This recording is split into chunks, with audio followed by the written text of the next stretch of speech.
قریبی رشتہ داروں کو ان کا حق دیا کرو. ذل قربا میں جو بھی قریب ہو ان کو حق دیا کرو. اصل میں یہ حکمت قرآن کی ہمارے مضمون سے تھوڑی آگے ہے، لیکن پھر بھی ایک دو باتیں آپ کو بتا دوں اس کے بارے میں. دیکھیں، کسی غیر کو خیرات دینا آسان ہوتا ہے. سڑک پہ کوئی آ جائے نا ہاتھ پھیلائے ہوئے، تو اس کے ہاتھ میں کوئی چیز ڈال دینا وہ مشکل نہیں ہوتا. لیکن آپ کا کزن جس سے آپ کی لڑائی ہوئی تھی نا، جس نے عید پہ بدتمیزی کی تھی آپ سے، اس کی جاب نہیں ہے اور اس کا کرایہ کم ہو رہا ہے، اور وہ پھر ذرا مشکل ہوتا ہے.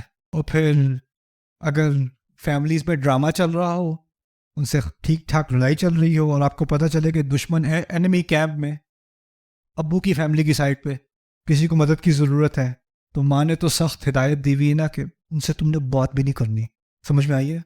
تو ہم کیا کرتے ہیں، فیملی کی وفاداری کے نام پہ جو قریبی رشتہ داریاں ہوتی ہیں نا، پہلے ہم دیکھتے ہیں ان سے بات کر کے، ان کی مدد کر کے کس کو غصہ آئے گا، اور اس کو دیکھ کے اس کا لحاظ کر کے پھر ہم ان کا حق نہیں دیتے. کوئی غیر ہے نا تو اس کے ساتھ تو میرا کوئی ڈرامہ ہے نہیں، اس کو تو میں آرام سے دے دوں. ٹی وی پہ دیکھوں کوئی مسکین کی فوٹو لگا دی انہوں نے، کوئی بھوکا مر رہا ہے، کوئی پیاسا ہے، کوئی جنگ سے نکلا ہے، کوئی ریفیوجی ہے، اس کو دینا تو آسان ہے.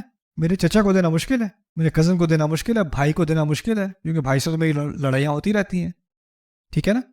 تو وہ آتی ذی القربا حقہ، جو قریبی ہے نا ان کو ان کا حق دینا ہے.